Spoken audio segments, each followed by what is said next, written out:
अगर आपको ज़िंदगी जीने का सलीका पता नहीं तो इसे सुने। दोस्तों, मैं हूँ प्रतिभा और प्रतिभास ज्ञान इस यूट्यूब चैनल पर आप सबका स्वागत है। आज मैं आपको ज़िंदगी जीने का सलीका इस पर एक नई कहानी बताने वाली हूँ। इसका टाइटल है सलीका। अगर आप इस चैनल पे नए हैं तो please like, share and subscribe ज़रूर कर देना। तो चलिए दोस्तों, हम सुनते हैं एक कहानी। संत एकनाथ के पास एक आदमी आया और पूछा, महाराज, दुनिया में किस तरह से रहना चाहिए? संत ने कहा, जरा सामने आ, पहले तेरा माथा देख लूं कि तेरे जीवन बाकी भी है कि नहीं। वो आदमी सामने आया और माथा दिखाया। संत ने कहा, तेरी तो 7 दिनों में मौत है, अब तू कहे तो बताऊं। आदमी बोला, फिर रहने दो। वो भागता हुआ गया। वो बहुत चिंतित हो गया था। सबसे पहले उसने उन लोगों से माफ़ी मांगी जिनको उसने भला बुरा कहा था। उसने पत्नी से कहा कि मेरी यात्रा का मोड़ मुड़ रहा है, मैं भगवान का सहारा ले रहा हूँ। अगर हो सके तो तू भी भगवान का सहारा ले लेना। इस तरह से आदमी के 7 दिनों में से 6 दिन तो बीत गए। फिर जिन लोगों से झगड़ा किया था, बेईमानी की थी, उनसे भी जाकर माफ़ी मांगी। घर जाकर बच्चों का हक दे दिया। उसकी पत्नी को पत्नी का हक दे दिया।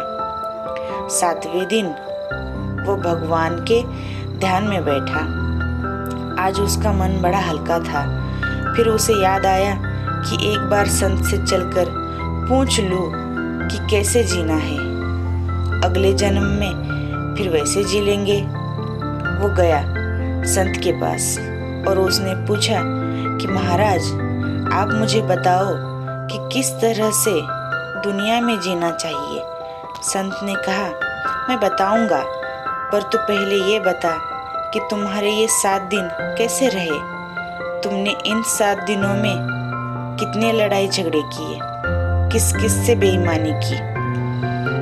यह आदमी बोला, महाराज, मैंने कोई नई लड़ाई झगड़े नहीं किए, बल्कि जो पुराने थे उनसे भी जाकर माफ़ी मांग ली और उन्होंने भी मुझे माफ़ कर दिया। संत ने फिर पूछा, अच्छा, तो अब मुझे ये बताओ कि तुमने इन 7 दिनों में भगवान को याद किया कि नहीं?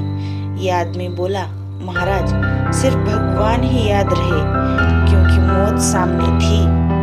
संत ने कहा, तो फिर जा, बाकी की जिंदगी भी ऐसे ही बिता। ये बोला, पर आपने तो हमारा माथा देखा था, 7वें दिन मौत बताई थी। संत ने कहा, मौत तो इन 7 दिनों में ही है, सोमवार नहीं तो मंगल नहीं तो रविवार, यही 7 दिन हैं। इनमें ही आदमी जन्म लेता है और इन्हीं 7 दिनों में मरता है। तुझे जरा घुमा के समझाया है, वरना आदमी समझता कहाँ है। तो ये थी कहानी। अगर कहानी अच्छी लगी हो तो प्लीज़ सब्सक्राइब, लाइक और शेयर कर देना।